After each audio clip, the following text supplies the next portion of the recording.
The road trip took in no fewer than 3 states today. First, it was the bizarre history of Florida at Castillo de San Marcos National Monument in St. Augustine.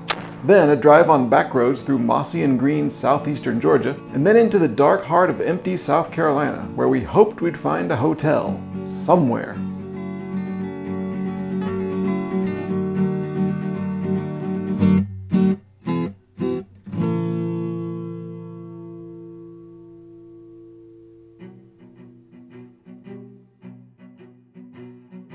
Breakfast at the Pirate House Inn in St. Augustine, Florida was fun. The owner cooked us pancakes and chatted about our travels with us.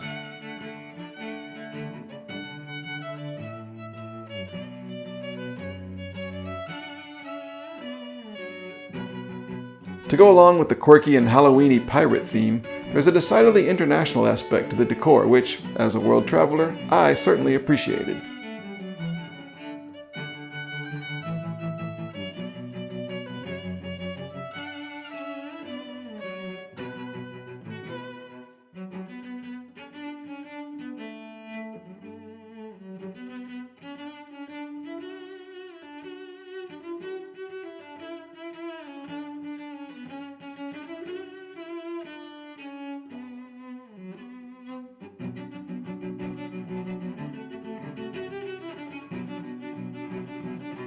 A few blocks walk away, through the touristy but appealing section of St. Augustine we were in, is the day's NPS site, Castillo de San Marcos National Monument.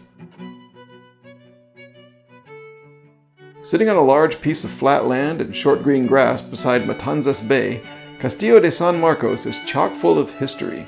And learning the history means understanding how and why the New World was so important following Christopher Columbus's voyage, why Florida in particular was such a focus, and how St. Augustine came to be called the oldest city in America. Here's an overview of the history of the fort, and of Florida, based on the NPS brochure. Shortly after Columbus returned with news of the Americas, Spain started sending ships to what is now Central and South America and the Caribbean. There, those ships were loaded with valuable spices and dyes, and gold and silver, and then turned around and followed the helpful Gulf Stream up between Florida and the Bahamas and back home. But Florida had too many places for pirates to hide, so Spain needed to take control of the peninsula. They claimed it in 1513. France wasn't going along with this though, and in 1564 they established Fort Caroline on the St. Johns River. A worried Spain immediately sent someone to attack Fort Caroline but were unsuccessful, so they instead established St. Augustine, actually San Agustin, the next year, 1565. Of course, the French immediately set out to attack that new settlement, but a storm blew the French off course and wrecked the ships. Spain took the opportunity to go attack the now undefended Fort Caroline, killing almost everyone there. For good measure, they also slaughtered the French attackers who'd survived that storm. This bonus killing was at an inlet they later called Matanzas Bay, since Matanzas is Spanish for slaughters. France gave up, and over the next few decades it was England that became a thorn in St. Augustine's side, as they attacked several times. Finally, Spain built Castillo de San Marcos, beginning in 1672. And after all that, in 1763, Spain just gave St. Augustine to England, in exchange for La Habana, Cuba. England only had St. Augustine for 20 years, but it was a period that included the American Revolution, at a time when Florida was an American colony, but remained loyal to England. After that war, Florida was not part of the new United States, but was returned to Spain. That lasted until 1821, when Spain finally gave the troublesome peninsula to the US once and for all. Castillo de San Marcos, renamed Fort Marion, featured in subsequent battles after that, including the Civil War and the Spanish-American War of 1898, when it was used as a prison. It was named a national monument in 1924, and the name was changed back to Castillo de San Marcos in 1942. In its violent history, it changed hands several times, but always via treaties, never from battle. We, of course, didn't know any of that, so our visit to the fort on a sunny May day brought all of this head-spinning history front and center. Visitors still access the place from the south, through the only entrance there ever was.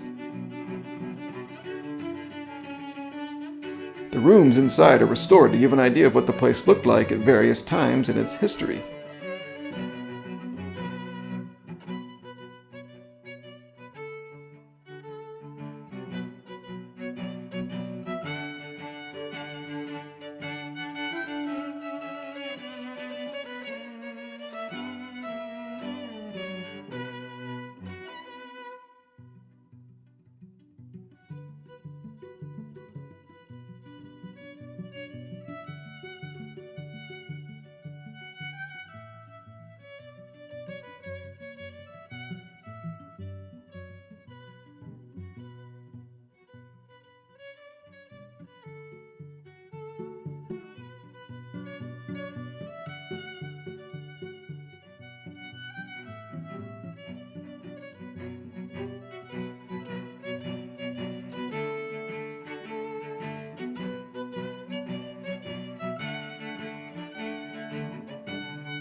Some of the rooms feature actors, passing time by playing cards and pretending that modern-day tourists aren't filing by looking at them.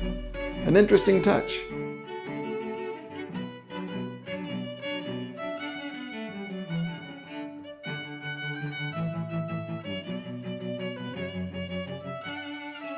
Nobody ever actually lived at the fort. Soldiers lived in town and would spend 24-hour shifts inside, cooking and resting and playing cards and keeping watch from the towers.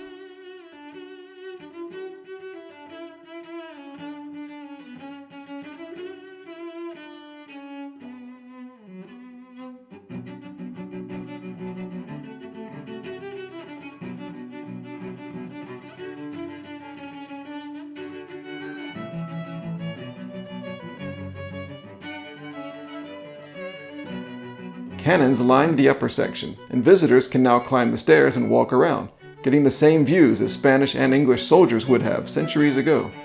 You look out from the fort's distinctive 4 diamond-shaped bastions that defended against invaders from the sea and the land.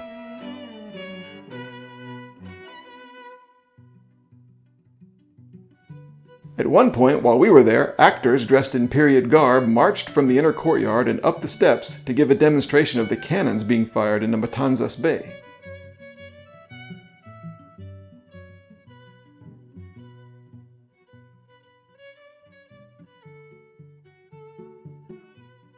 Granada Atacador. Pocket truffles. Adelante, los piñón.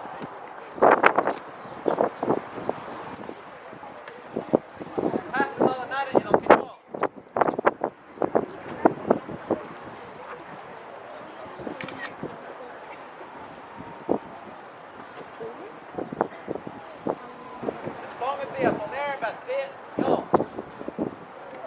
Cañón de batería.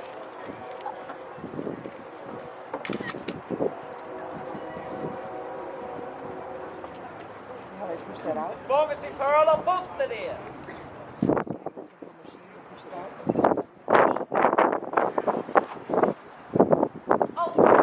Open the mecha. Cover your ears.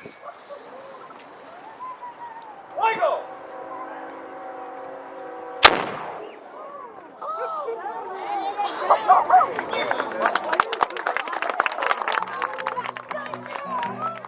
This is a shot furnace, an addition by the US Army in the 1840s. Cannonballs could be heated red hot here, then heaved at wooden enemy boats up to over 3 miles away, setting them on fire as they floated and sank in the waters of the Atlantic Ocean.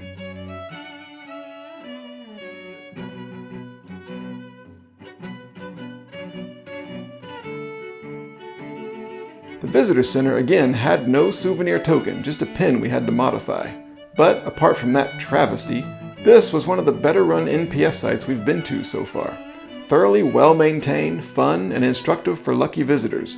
They're welcoming and even put on a show. For those about to go, they salute you.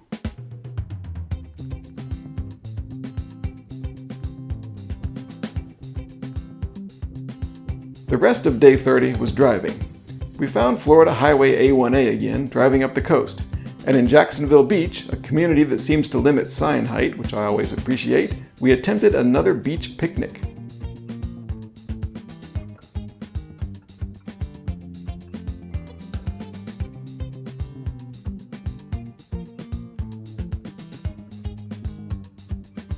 Again, we were the only ones trying to eat on the beach, and again the wind blew so much sand in our food that we retreated to the car to eat what we could. I thought people always had beach picnics. I guess not.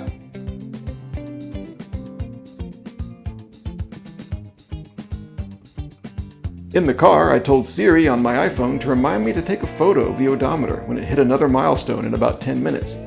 But we were traveling without cell service, and apparently Siri doesn't work without it for some reason I cannot fathom. More evidence to support my ongoing theory that technology tends to be designed poorly or purposely evil.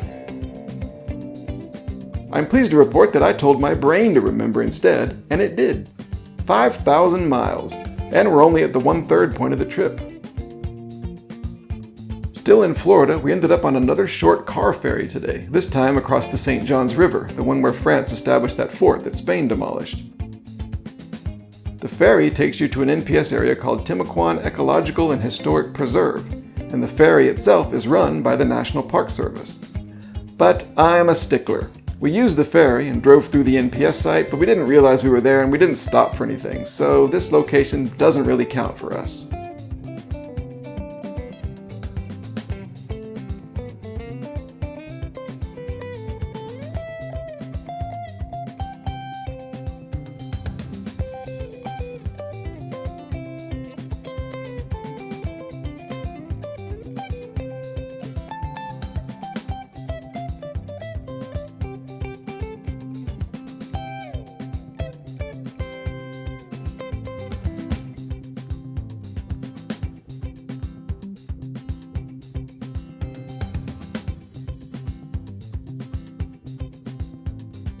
What do I know? I'm from Georgia, not Florida, and that was the next state we entered.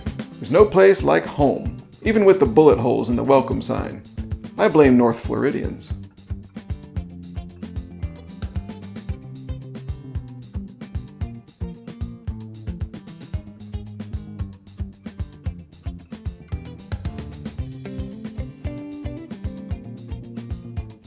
The drive through Georgia was only 4 hours just through a little chunk of the southeast part of the state. This mossy and tree-filled part of Georgia was pretty, so we pulled over at Little Catfish Creek Park, just outside of Kingsland, for a road picnic.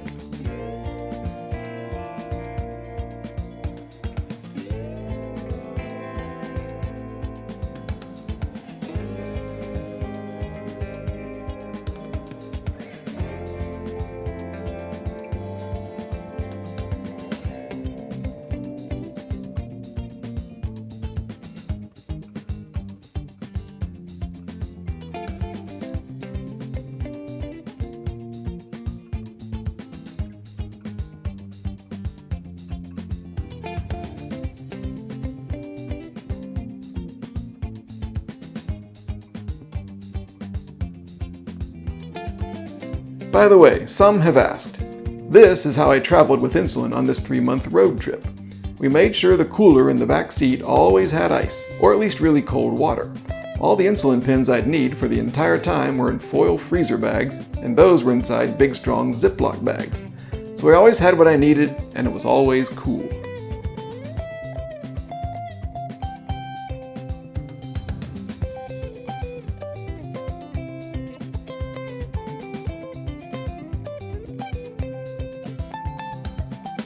I'm not from South Georgia, but this corner of the state had been pretty familiar to me as far as the landscape goes. However, things changed pretty suddenly, immediately after passing over the Savannah River into South Carolina.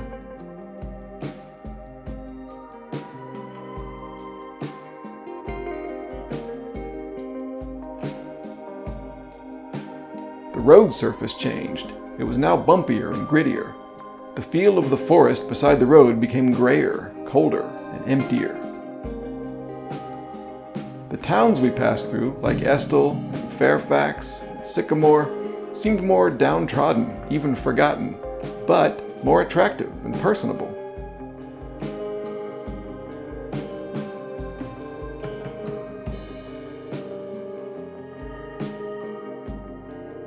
Maybe it was the fact that dusk was coming on, or the fact that US Highway 321 pushes through a large part of South Carolina that has no big cities. There's a palpable feeling here of endless distances in every direction, but one's blocked by dense thickets of trees and an absence of modernity.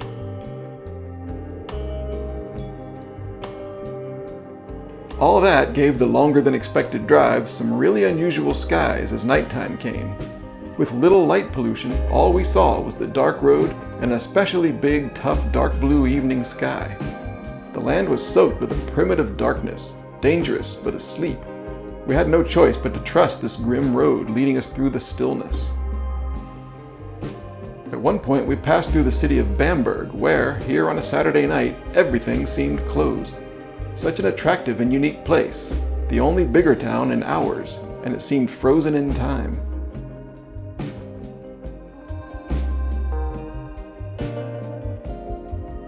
The rest of central South Carolina passed by in pitch dark, and it was after 9 p.m. when we finally arrived in the bigger and brighter city of Orangeburg and to our hotel for the night.